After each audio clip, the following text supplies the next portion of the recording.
오늘 주신 말씀 속에 하나님의 복을 지키는 비결이라는 제목으로 함께 은혜를 나누겠습니다. 기도하겠습니다. 사랑과 은혜가 많으신 하나님, 오늘도 우리를 은혜의 보좌 앞으로 불러주시어서 하나님의 말씀을 들을 수 있도록 인도하시니 감사드립니다.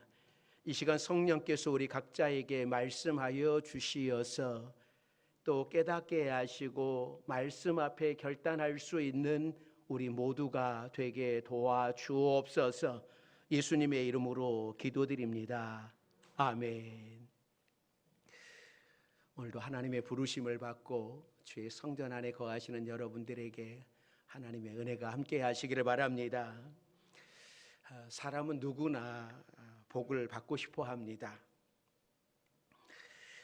복 받기 싫어하시는 분들은 아무도 없을 것입니다. 그런데 하나님이 생각하시는 복과 우리가 생각하는 복에는 차이가 많이 있습니다. 복을 받으면 행복하고 잘 살게 될 것이라고 하는 것은 사실인데, 어떤 복을 받아야 정말 행복하고 잘 사는 걸까요? 그러니까 사람들이 추구하는 복은 그냥 돈이 많은 거, 또 사업이 잘 되고 이런 것들이잖아요. 이런 것들은 금방 있다가도 날아가 버리는 신기루와 같은 겁니다. 그러나 하나님께서 주시는 복은 진짜 행복입니다. 참된 행복이 그 안에 있는데, 사람들이 그것을 지키고 누리며 살기 원한 것이 이게 하나님의 마음이에요. 오늘 본문 신명기 15장에서는 하나님께서 복을 주시겠다라고 하는 말씀들이 나옵니다. 6절에도 내 하나님 여호와께서 내게 허락하신 대로 내게 복을 주시리니 라고 말씀을 하시고, 또 10절에도 10절 하반절에도 내 하나님 여호와께서 네가 하는 모든 일과 내 손이 닿는 모든 일에 내게 복을 주시리라. 또 18절 끝부분에도 내 하나님 여호와께서 내 범사에 내게 복을 주시리라. 그러니까 하나님께서 내게 복을 주시겠다라고 하는 말씀을 3번씩이나 강조를 하고 있습니다. 그러니까 하나님께서 하나님의 자녀들에게 얼마나 복을 주고 싶으신지, 우리가 얼마나 행복하게 살기를 원하시는지를 알 수 있는 부분이에요. 그러니까 강조한다라고 하는 것은 그 하나님의 마음이 강하게 있다라는 말씀입니다. 그런데 하나님께서 네가 복받기를 원한다, 정말 네가 행복하기를 원한다라고 하시는 그 말씀 속에 무조건적인 복을 약속하지 않으시고 조건이 들어있어요. 오늘 본문에서 하나님께서 말씀하시는 조건이 어떠한 것인지 우리가 한번 좀 살펴보려고 합니다. 복을 받기 위해서는요, 이웃의 빚을 면제해 주라고 말씀을 해요. 자, 오늘 본문 1절 2절 말씀이에요. 자, 본문 1절 2절 말씀 같이 읽습니다. 매 7년 끝에는 면제하라.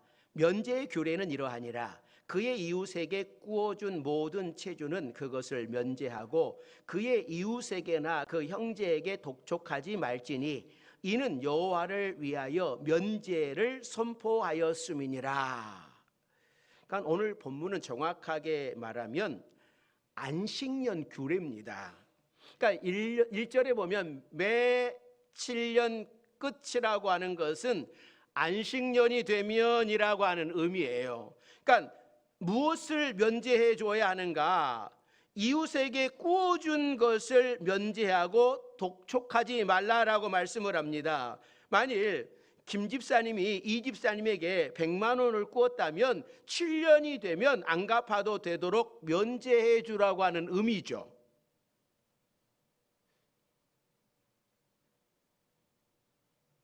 이거 괜찮겠어요? 여러분, 이 말씀 괜찮겠습니까?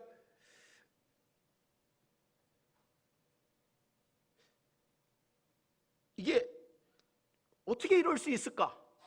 아니, 돈을 꾸어가고 안 갚으면 이 제도를 악용해서 무조건 돈을 빌려가고 안 갚을 경우도 있는데, 내가 수고해서 땀을 흘려서 번 돈을 꾸어주고 받지 말라라고 하시는 하나님은 공평하신 하나님이신가?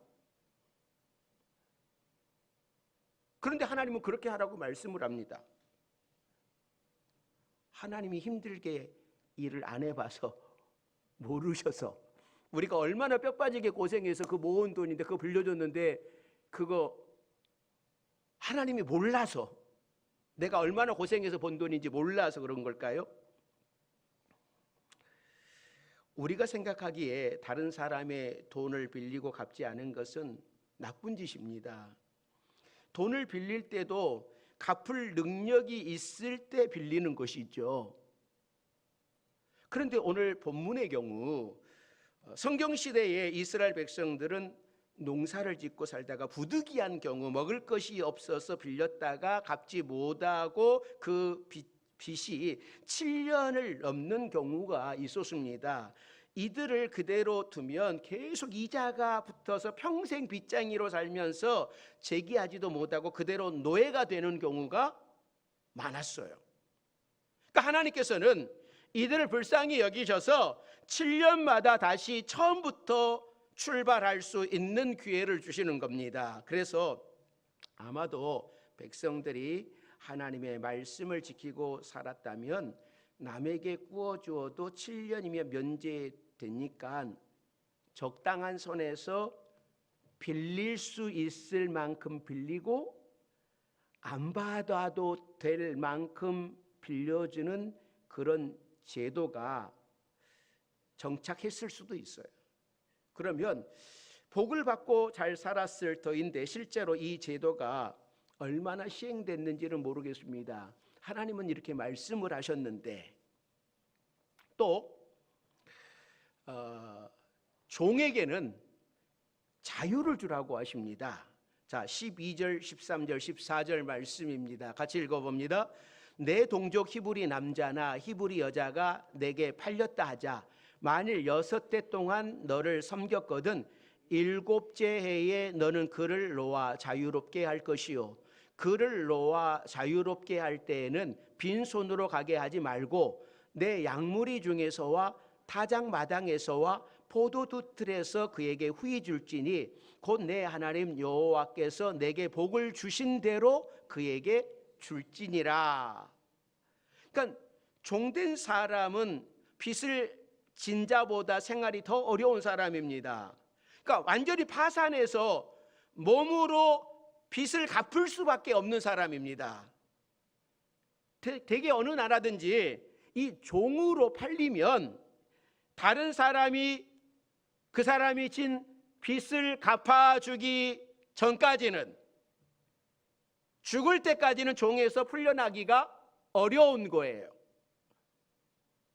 그런데 하나님께서는 이스라엘 백성들에게 이스라엘인이 노예에 대하여 7년이 되면 아무 조건 없이 풀어주라고 명령을 하셨습니다. 그리고 돌려보낼 때에는 빈손으로 보내지 말고 먹을 것을 후히 주라고 말씀을 합니다. 즉 이스라엘 사람들은 자기 집의 종으로 팔려온 이스라엘인 노예를 망하게 죽도록 일하러 온 사람으로 보지 말고 재기할 때까지 하나님께서 맡겨주신 자로 생각을 하라고 하시는 거예요. 자, 그러면 안식년에 이렇게 빚을 탕감해주고 또 돈을 못 갚아가지고 노예로, 히브리인이에요, 같은 동족이죠, 노예가 되었을 경우에 풀어줘라, 7년이 됐을 때는 자유롭게 해줘라 라고 하는 것이 하나님의 말씀입니다. 그러면 하나님께서는 이 말씀을 통하여서 우리들에게 뭘 말씀하고 싶으신 걸까요? 지금 이 시대를 살아가고 있는 우리 성도들은 이 말씀을 어떻게 받아야 될까요? 첫째는 말씀대로, 하나님 말씀대로 사는 것이 복이다라고 하는 것을 말씀을 하고 계시는 거죠. 그러니까 이 앞에 두 조건은 복과는 아무런 상관이 없어 보여요. 빚을 탕감해주고 종을 놔주고 내 재산이 줄어드는 거잖아요. 이게 복 받는 거랑은 아무런 내 손해지 복 받는 거하고는 전혀 상관이 없어 보입니다. 그런데 하나님께서는 나보다는 이웃을 위하여 살 때 오히려 복을 주시겠다라고 말씀을 하는 겁니다. 내 돈 빌려줬는데 왜 받지 말라고 하시는지, 이게 억울한 사람은 하나님의 참뜻을 깨닫지 못하는 사람입니다. 나 혼자만 잘 먹고 잘 사는 것, 여러분 이것은 복이 아닙니다. 하나님께서 내게 복을 주셨으면 지난주 말씀처럼 하나님께 드릴 줄도 알고 내 주변 사람도 챙길 줄 알아야 되는 거예요. 내가 성공한 것은 나 한 사람 잘해서 성공한 것이 아니라 무엇보다도 하나님이 나를 도와주셨지만 나를 도와준 주변 사람들이 있었고 협력해 준 사람들이 있었고 나를 위해 기도해 준 사람들이 있었음을 인정하는 것, 이것이 믿음이에요. 그 믿음을 하나님께 보여드리고 사람들에게도 나타낼 수 있어야 되는 겁니다. 하나님께서는 이스라엘 백성들이 하나님의 말씀대로만 하면 절대로 망하지 않고 복을 받지 않을 수도 없다라고 하셨어요. 그런데 우리는 두 가지를 조심해야 돼요. 먼저 하나님이 주신 복은 금방 나타나지 않는다라고 하는 거예요. 오히려 우상을 섬기고 세상적인 방법으로 살아가는 사람이 눈에 보일 정도로 금방 성공하고 잘 되는 것 같습니다. 그런데 하나님의 백성들은 가난과 환난과 고통을 겪은 후에야 복이 임해요. 이 과정에서 하나님의 사랑을 의심하게 되고 축복을 의심하다가 넘어지지 말아야 된다라고 하는 거죠. 또 한 가지,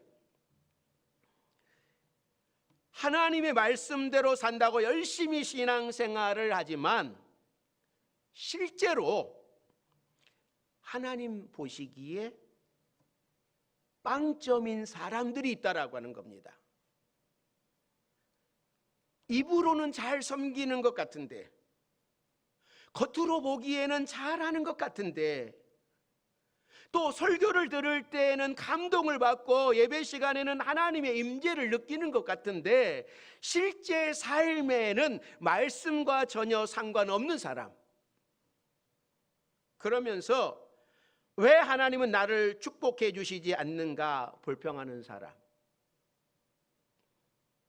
우리가 이런 사람이 되지 말아야 된다고 하는 겁니다. 두 번째는요, 이 안식년 면제 규례에 예외가 있어요. 자, 3절 말씀이죠. 자, 3절 같이 읽습니다. 이방인에게는 네가 독촉하려니와 내 형제에게 구워준 것은 내 손에서 면제하라. 이 면제해주는 규례에서 이방인은 예외예요. 왜 그럴까요? 하나님은 이방인을 사랑하지 않으시는 걸까요? 하나님께서 이웃이 내게 진 빚을 면제해라 해주라고 하시는 것은 열심히 살아도 가난을 면할 수 없는 동족이 없게 하라고 하는 겁니다. 그러나 이방인의 경우는 하나님을 모르는 사람들입니다. 자기 멋대로 살다가 때로는 노름을 하다가 욕심 때문에 무리한 소비를 했다든지 이런 경우에는 스스로 책임을 져야 하기 때문에 면제해 주기보다는 오히려 독촉하라고 말씀을 해요. 그러나 하나님의 백성들의 경우는 다릅니다. 믿는 사람들이 가난하고 고난 가운데 거하는 것은 하나님께서 주신 훈련을 통과하는 과정이기 때문에 그런 거예요. 그러니까 하나님의 훈련을 통과하는 사람에게 무리하게 독촉하는 것은 하나님의 마음을 아프게 하는 것입니다. 우리 파주에는 여러분 군부대가 참 많잖아요. 만일 군인들이 힘들게 교회 앞으로 지나가고 있다고 합시다. 그런데 이 군대에서 음식도 주지 않고 훈련만 시켜서 여기저기 팍팍팍 쓰러지고 있다면 그것을 바라보는 시민들은 어떻게 할까요? 아마 너도 나도 뭐 물이라도 주고 싶어 할 것이고 또 빵 한 조각이라도 주고 싶어 할 겁니다. 그러나 우리가 그들의 훈련은 대신할 수 없는 거예요. 훈련받지 않게 할 수도 없는 거예요. 그러니까 마찬가지로 성도들이 힘들게 고난을 받고 있을 때는 우리가 그 고난을 대신할 수도 없고 고난을 안 받게 할 수는 없어도 그들을 위해서 기도해주고 혹시라도 내게 빌려준 돈이 있다면 7년이 지난 후에는 면제해주라고 하는 거예요. 그러니까 하나님의 자녀가 가난하고 굶주리고 고난을 받는 것은 하나님께서 주시는 훈련이기 때문에 하나님께 책임이 있습니다. 하나님께서 책임져 주시는 백성을 내가 더 힘들게 해서는 안 된다고 하는 거예요. 이걸 반대로 생각을 해보면 내가 힘들고 어려울 때 하나님께서 나를 책임져 주신다고 하는 것을 알아야 됩니다. 고난을 당하는 이유가 각자가 다 다르지만 어떤 상황이든지 우리는 하나님의 자녀이기 때문에 하나님께서 책임져 주시고 끝까지 이끌어 주십니다. 우리가 이 믿음이 있다면 이웃에게도 베풀 줄 알고 내가 어려울 때에는 하나님이 함께 계심을 믿고 기다릴 수 있습니다. 세 번째는요, 모든 만물에는 쉼이 필요하다라고 말씀을 하는 거예요. 자, 오늘 본문은 안식년에 대한 규례라고 했습니다. 그러니까 안식년은 빚을 면제해 주는 규례와 종을 자유하게 하는 규례도 있지만 제일 기본이 되는 것은 땅을 쉬게 하는 거예요. 그러니까 6년 동안만 농사를 짓고 7년째는 사람만 쉬는 것이 아니라 땅도 쉬게 하라고 하는 겁니다. 이것이 모든 만물을 지으신 하나님의 섭리예요. 자, 레위기 25장 3절 4절 말씀 같이 읽습니다. 너는 6년 동안 그 밭에 파종하며 6년 동안 그 포도원을 가꾸어 그 소출을 거둘 것이나 7째 해에는 그 땅이 쉬어 안식하게 할지니 여호와께 대한 안식이라. 너는 그 밭에 파종하거나 포도원을 가꾸지 말며. 그러니까 6년 동안 열심히 농사를 짓고 7년째는 땅을 쉬게 합니다. 그러니까 땅을 휴경시키고 밭에 곡식을 뿌리지도 않습니다. 자, 그러면 작년 가을에 떨어졌던 이삭이 남아서 자연 성장도 하겠죠. 또 포도원을 가꾸지는 않지만 포도가 열리겠죠. 자, 그러면 어떻게 해야 되는가? 그거 손대지 마라. 왜 손대지 말라고 말씀을 할까요?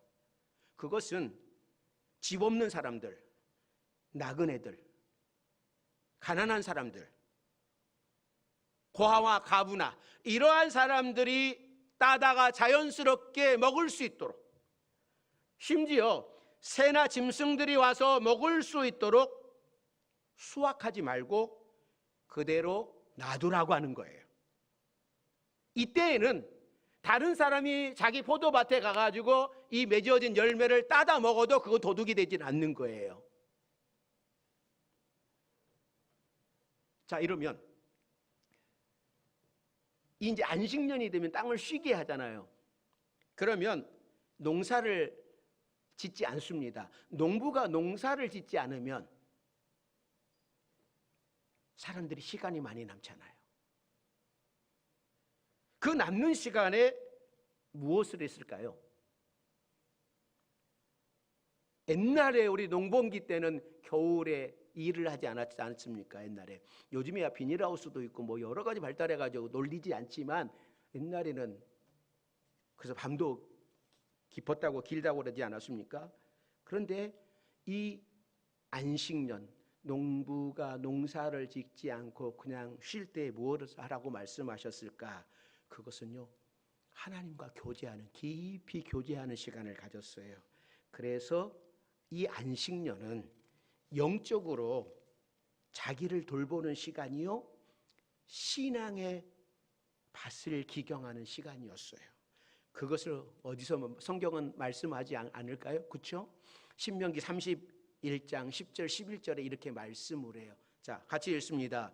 모세가 그들에게 명령하여 이르기를 매 7년 끝에 곧 면제년의 초막절에 온 이스라엘이 내 하나님 여호와 앞 그가 택하신 곳에 모일 때에 이 율법을 낭독하여 온 이스라엘에게 듣게 할지니.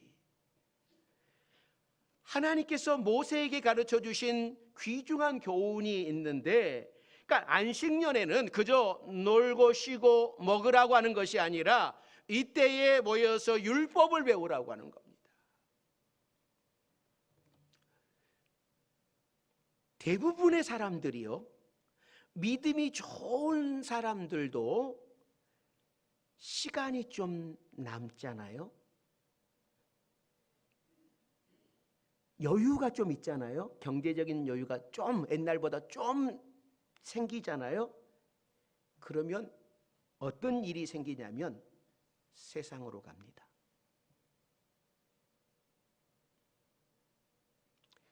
여유가 없을 때는 사업도 어려우니까 날마다 기도하기 바빴어요.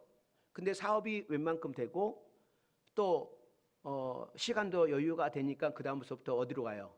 교회로 오는 것이 아니라 세상으로 가게 돼 있어요. 이게 사단의 작전입니다. 그러니까 그저 놀고 먹기만 하면 안 된다고 말씀을 하는 거예요. 하나님의 성전에 모여서 말씀을 배우고 하나님께 예배하는 것이, 하나님과의 관계를 갖는 것이 무엇보다도 중요하다라는 말씀이에요. 안식일이 하나님께 제사를 지내고 하나님을 만나는 시간이듯이 안식년도 마찬가지로 육체가 쉼을 누리면서 하나님과 영적인 교제를 하는 시간으로 삼기를 원하시는 하나님의 뜻이 여기에 들어져 있는 거예요. 한 해 동안 이렇게 충분한 휴식을 누리면서 하나님과 교제의 시간을 갖는다면 얼마나 영적으로 풍성해질까요? 사람들이 일을 멈추고 오직 주님께만 집중을 하면서 사람들은 마음이 풍요로워지고 여유로워져서 더 풍성한 생활을 누릴 수 있게 되는 겁니다. 안식년에는 이렇게 오직 하나님께만 집중하는 진정한 안식을 누리는 예배의 개념이 들어있는 거예요. 그냥 쉬라고 그러는 것이 아니라. 그러면 자, 안식년에 농사를 짓지 않고 쉬기만 하면 먹을 것을 누가 제공해 줍니까? 또 안식년이 7번 지나면 7, 7은 49, 50년째는 희년이에요. 그러면 이 50년째는요, 안식년 플러스 희년이 오잖아요. 그러면 2년을 쉬어야 돼요. 연속 2년. 연속 2년 동안 농사를 짓지 않고 쉬어야만 합니다. 그런데 하나님께서는 사람들이 이런 걱정을 할 것을 미리 알고 레위기 25장에 분명히 약속을 하시는데, 안식년의 법을 지키면 하나님께서 6년째에 3년 먹을 수 있는 양식을 공급해 주시겠다라고 말씀을 해요.